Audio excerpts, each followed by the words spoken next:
Hey everybody, I'm Aaron Simmons. This is Philosophy for Where We Find Ourselves, November 5th, 2021. So a book I have read often, taught often, and continue to return to in some of these episodes on YouTube here is Surfing with Sartre by Aaron James. And part of what I love about this book is that it forces us to engage an idea. It's an old Kierkegaardian idea that ultimately we've got to figure out how to find the sublime in the mundane, in the pedestrian. The way Aaron James puts this is that the sublime becomes familiar in the everyday ordinary.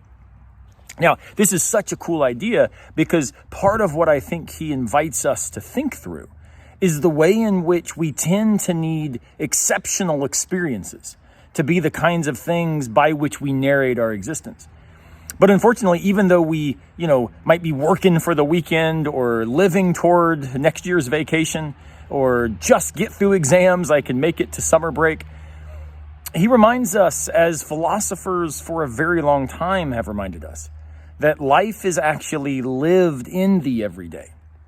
This is why Martin Heidegger talks about the importance of realizing that who we are is originarily and for the most part encountered in what he calls the mode of average everydayness, which is sort of a weird way of putting, hey, normally we are not standing in front of waterfalls or jumping out of airplanes or relaxing on beaches. Instead, our lives are lived, our identities are formed, our relationships are navigated, all in the sort of ordinary context of the everyday. Now, this might be something that frustrates us, right? Because especially in light of the pandemic, this hasn't exactly been a fun everyday. But it's also something that makes me turn to another idea in James's work, where he basically says the following: problems wash off in the water. Now, here he's talking about surfers in particular, a kind of surfing mentality. No matter what's going on, get to the water, get in the waves. I feel this way as a trout fisherman. If I can get to the river, I'm going to be okay. But then he goes on to explain, it often happens that life is full of wonder on a completely ordinary day, on this very afternoon, whatever else might happen. Now, that idea is something that I hope encourages you like it encouraged me sitting outside reading his book for, the 7th, 8th time. And what it led me to do is try to say, okay, it's a normal Friday night in a very difficult, unnormal time. As I read this tonight, it made me start thinking, so what am I doing now? What can I do today that invites a little bit of awareness of that wonder? Aristotle, in fact, says that philosophy begins in wonder. I think Aristotle is right.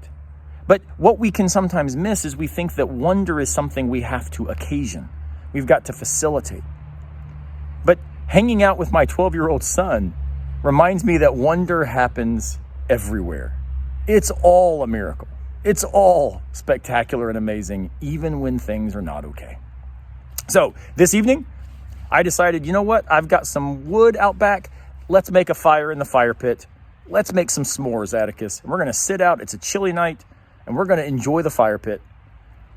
It may not be the sublime realities of skydiving or whitewater kayaking or resting on beaches, but it's something that allows this day to be something spectacular. So find that today. Figure out how you can think like the surfer, whether or not you know how to ride a wave.